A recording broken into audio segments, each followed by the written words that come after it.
नमस्कार, मेरा नाम है देवेंद्र शर्मा। परफॉर्मेंस ट्यूटर में आप सभी का स्वागत है। In this lecture we will discuss the most important questions class 10 CBSE polity chapter 1 power sharing. ठीक है, जो पावर शेयरिंग जो चैप्टर है आपका चैप्टर नंबर 1, उससे जो भी मोस्ट इम्पॉर्टेंट क्वेश्चन आपके जो बनते हैं वो हम इस लेक्चर में देखने वाले हैं। आगे जाने से पहले कहना चाहूँगा, यदि मेरे द्वारा बनाए गए वीडियो आपको पसंद आ रहे हैं तो प्लीज़ मेरे चैनल को सब्सक्राइब करें एंड वीडियो को लाइक करें। ठीक है, चलिए आगे देखते हैं। अब यहाँ पे आप देखिए, आपको देखने को मिलेगा फर्स्ट आपका टॉपिक है। मैं आपसे कहना चाहूँगा कि यदि आप 10th की बोर्ड की तैयारी कर रहे हो, बोर्ड के लिए प्रिपरेशन कर रहे हो, तो आपके लिए ये इम्पोर्टेंट हो जाता है कि आप सब टॉपिक्स को समझें।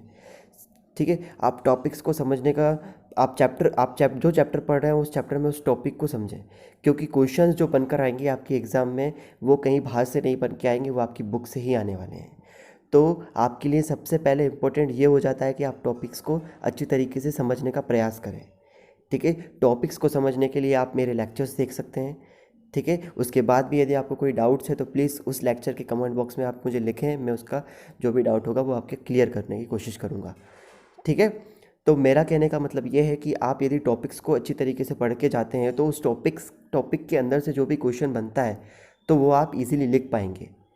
ठीक है, क्योंकि आप कितने ही सारे जो है मोस्ट इम्पॉर्टेंट क्वेश्चंस देख लीजिए, आप ओल्ड क्वेश्चंस देख लीजिए, क्योंकि क्वेश्चन जो है वो पुराना ही आता है। ठीक है, मतलब नया तरीके से फ्रेम होके आता है, क्वेश्चन जो रहते हैं आपके पुराने ही रहते हैं।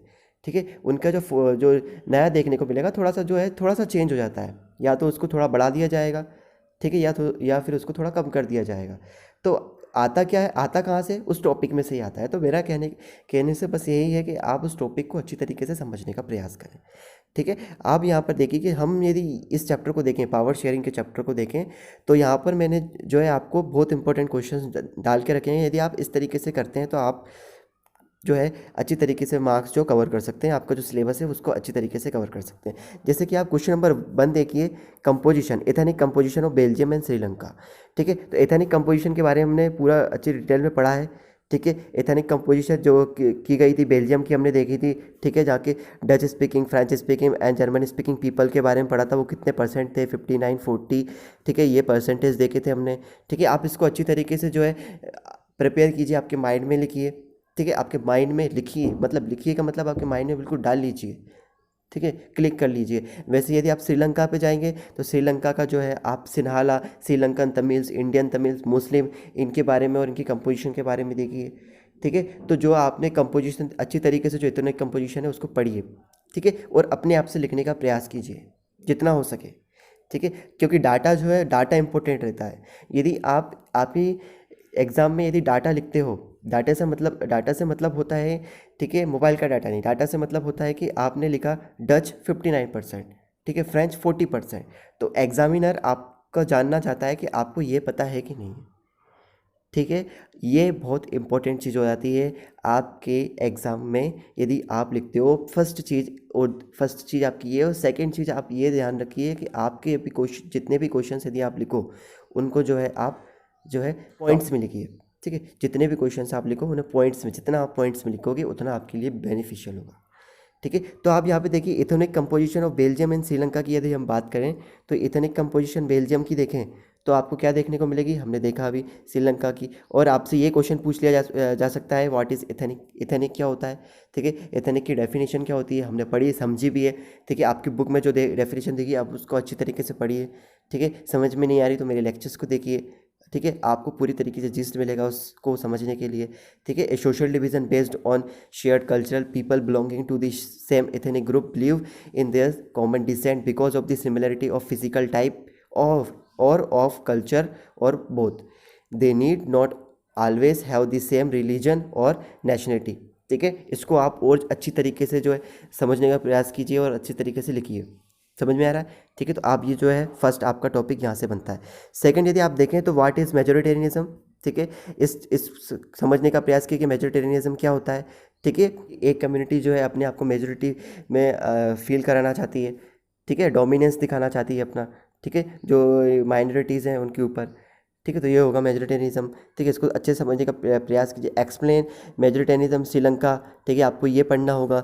Impact of majoritarian measures in Sri Lanka, जो भी इम्पैक्ट हुआ था उन मेजर्स का हमने देखा था कि उन्होंने जो पॉलिसीज़ बनाई थी, उन्होंने जो इन 1950 से एक एक्ट बनाया था, ठीक है, कि उन्होंने सिन्हाला जो ऑफिशियल लैंग्वेज है उसको, तमिल को जो है ऑफिशियल लैंग्वेज बनाई गई थी, ठीक है। तो इस तरीके से और जो भी मेजर्स लिए थे गवर्नमेंट जॉब से रिलेटेड, आपको ये अच्छी तरीके से पढ़ना है, ठीक है। क्वेश्चन कहीं कुछ भी आ सकता है, क्वेश्चन यहीं से आएगा, पर क्वेश्चन यहीं से आएगा, ठीक है। लैंग्वेज चेंज होगी, समझ में आ रहा है। Define the reasons of civil war in Sri Lanka. अब सिविल वॉर के रीजंस क्या थे, तो यही रीज़न थे, ठीक है। सिविल वॉर के रीज़न क्या थे, तो ये मेजर्स जो लिए गए थे, ये जो मेजर्स लिए गए थे, मेजोरिटेरियन मेजर्स जो लिए गए थे, यही तो रीजंस थे, यही रीज़न थे सिविल वॉर के श्रीलंका में। तो बस आपको सिर्फ समझना है, ठीक है, आपको समझना है, पर याद एक ही चीज़ करनी है, उसको रिप्रेजेंट कैसे करना है ये आपको अच्छी तरीके से देखना पड़ेगा, ठीक है। Accommodation in Belgium, Belgium model के बारे में पढ़िए आप। अकोमोडेशन बेल्जियम में किस तरीके से जो है अकोमोडेशन किया गया, बेल्जियम मॉडल के हमने जो पॉइंट्स पढ़े थे, ठीक है, 4 पॉइंट्स पढ़े हैं हमने बेल्जियम मॉडल को, उनको अच्छे तरीके से समझिए आप, ठीक है। तो यहाँ से क्वेश्चन आएगा, ठीक है। इन्हीं को रिपीटेड और कोई तरीके से पूछ लिया जा सकता है, ठीक है। डिफाइन बेल्जियम मॉडल या फिर अकोमोडेशन इन बेल्जियम कैसे हुआ, तो यही 4 पॉइंट्स आपको अच्छी तरीके से याद करना है, ठीक है। यदि आपसे ऐसे पूछ लिया अकोमोडेशन बेल्जियम, तो आपको यही 4 पॉइंट्स लिखना है, या बेल्जियम मॉडल पूछ लिया गया तो यही 4 पॉइंट्स आपको फिर से लिखना है, ठीक है, करना कुछ नहीं है। हेडक्वार्टर्स ऑफ यूरोपियन यूनियन, ठीक है। तो आपको पता है ब्रुसेल्स जो चूज़ किया गया था, ठीक है, बेल्जियम का जो कैपिटल है ब्रुसेल्स, उसको चूज़ किया गया था, ठीक है। 1 मार्क्स क्वेश्चन, इंपॉर्टेंट क्वेश्चन, ठीक है। अब कंपेयर करना है बोथ बेल्जियम एंड श्रीलंका को, ठीक है। यदि आपको कंपेयर करने के लिए आ जाए, तो आपने यदि दोनों टॉपिक्स को अच्छी तरीके से समझ रखा है, दोनों कंट्री के बारे में अच्छी तरीके से नॉलेज, तो आप इजीली कंपेयर कर सकते हो, ठीक है। इजीली तरीके से आप कंपेयर कर सकते हो। एक क्वेश्चन आपका यहाँ से बनता है, ठीक है, ओके।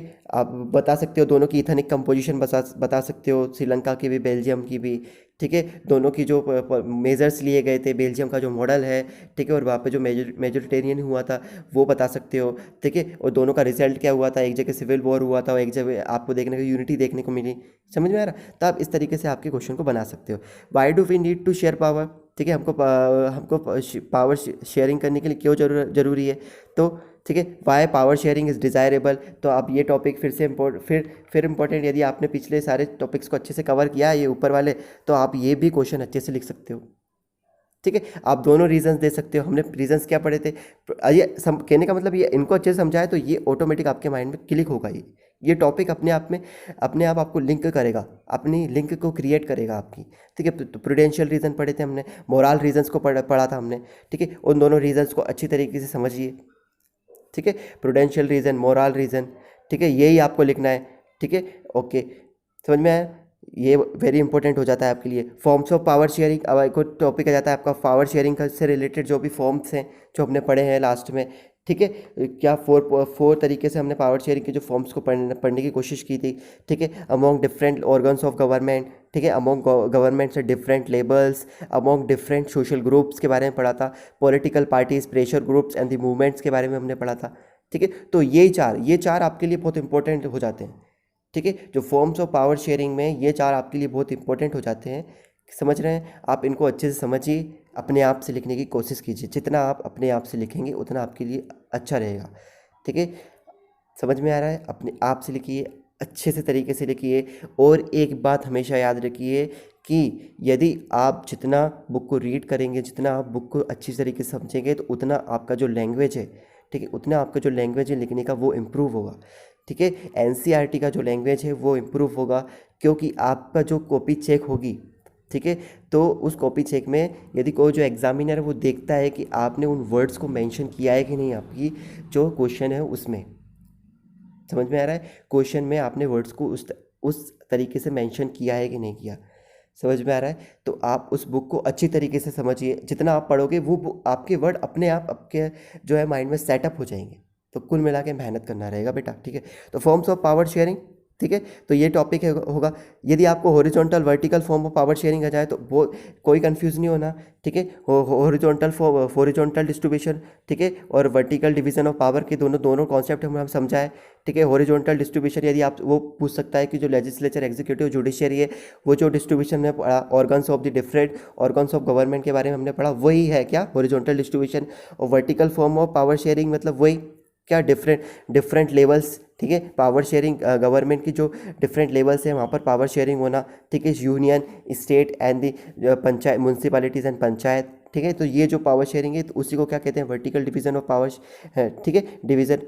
तो समझ में आ रहा है। तो क्वेश्चन कहाँ से आपसे कुछ भी पूछ सकता है, आपको ओरिजोनटल ना देके आपको क्या दे देगा कि डिफरेंट ऑर्गन्स ऑफ गवर्नमेंट, ठीक है, power sharing among different organs of government लिखी है, तो आपको वही है, वही पूछ रहा है क्या, हॉरिजॉन्टल डिस्ट्रीब्यूशन, ठीक है। समझ में आया। यदि आपको ये लेक्चर अच्छा लगा हो तो प्लीज़ कमेंट बॉक्स में बताइए कि हाँ ये हमें लेक्चर अच्छा लगा है, ठीक है। और इसी प्रकार के जो है हम आगे भी लेक्चर्स बनाते रहेंगे। आपको लेक्चर पसंद आया है तो प्लीज़ मेरे चैनल को सब्सक्राइब करें, वीडियो को लाइक करें। थैंक यू, धन्यवाद।